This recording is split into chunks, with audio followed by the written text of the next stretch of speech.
Hello dear children, I welcome you to another class of your English grammar. Now we have studied quite a lot of topics in English in grammar, right? We have studied about sentences, nouns, adjectives, verbs, pronouns. So we will study another aspect which is in fact related to verbs itself, but its name is quite different. It is related to tenses. Isn't it surprising, because we always imagine that tenses in grammar is a big mountain, so it's very difficult. But children, it's not so tough. It is just a form of verb, right?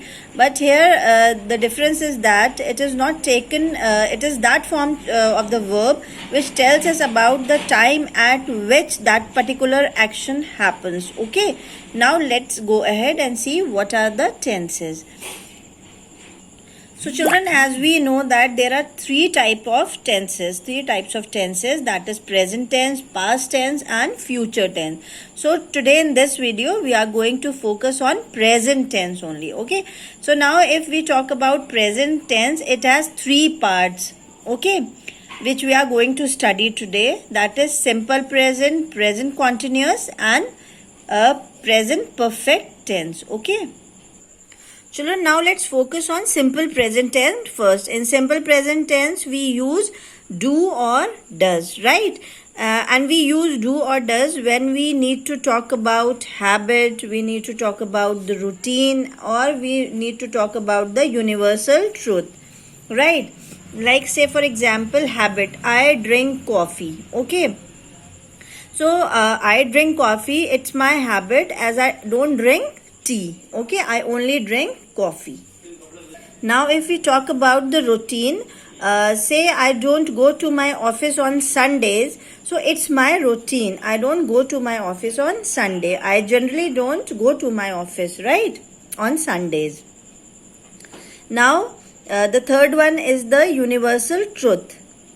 So children, universal truth is always and always expressed in simple present tense. Okay, like the earth revolves round the sun. Or if we say the moon shines in the night sky. So it's also a universal truth, and that is why it is expressed in the simple present tense, children. Now let's have a look at the definition of simple present tense. The simple present tense is used to talk about everyday actions or habit, right? It is also used to refer to things that are usually or always true, as we have discussed here. Now we have already learned that we use the root form of the verb when the subject is in plural form, right? If I say the students, here students is the plural form of the plural form, right? And with this plural form we use the root form of the verb, that is wish. The students wish to score high grades in the test. Now we add s or es to the verb when the subject is singular, right? Say here, if the subject is singular, the teacher here is singular, wishes. Here the verb will be in the plural form. We have added here es to help our students. Now we use the root form of the verb with I and you. I wish to score high grades in the test. So with I, we are using the root form of the verb, that is wish. Now children, look at this exercise. Here you have to circle the correct form of the verb to complete these sentences. First one, my sister writes beautiful poems. Sister is, the subject is in singular, so the verb will be in verb we will add es or s. Second one, John often borrows my bicycle.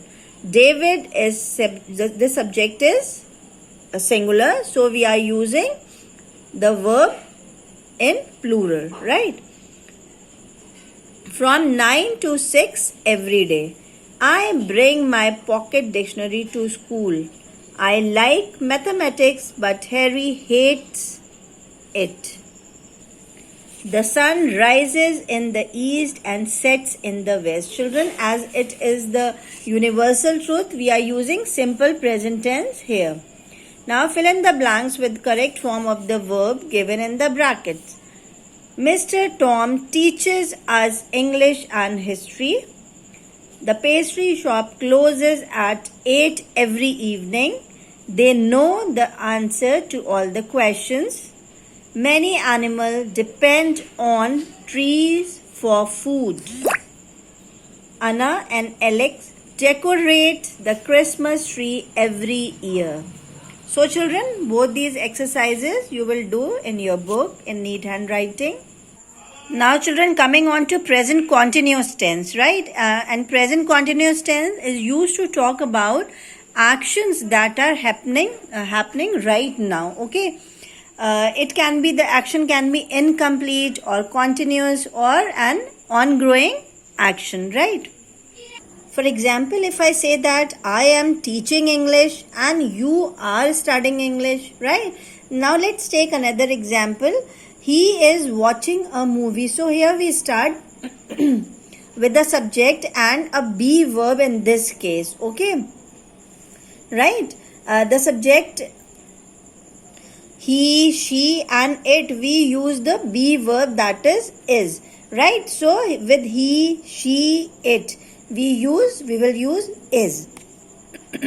That's why I have used is here. It's the be verb and that is why I have used is here. And I have also added ing to the verb watch. He is watching the movie. Now next example. Tim is playing a computer game. So that means he is playing it right now. Okay. And Tim is he. Therefore, he is he. And so therefore,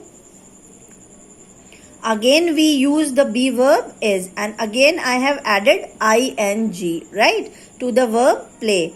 Now look at another example. Tom and Ben are speaking English, right? So here you will notice that we have used the be verb are. Can you tell why, children? Yes, very good. That's because why Tom and Ben, the subject pronoun for these two is they, right? Or we can say they are speaking English. Okay.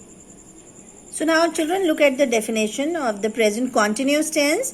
It talks about actions that are still taking place at the time of speaking. It is formed by adding ing to the root verb form of the verb and is written using the auxiliary verb is, am or are. See the example.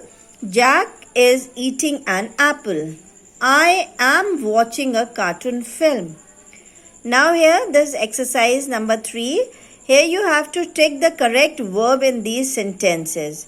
Move away. The tree is, or you will write are or is. Yes, children, you will write. You will put a trick in front of is. The tree is falling. I am leaving as it is no longer raining. The plane is approaching the airport now. The players are training hard for the match. The workers are resting because they are tired. The children are enjoying the magic show. So children, that's it with this video, and the remaining part of the explanation I'll do in my next video. Thank you and have a nice day.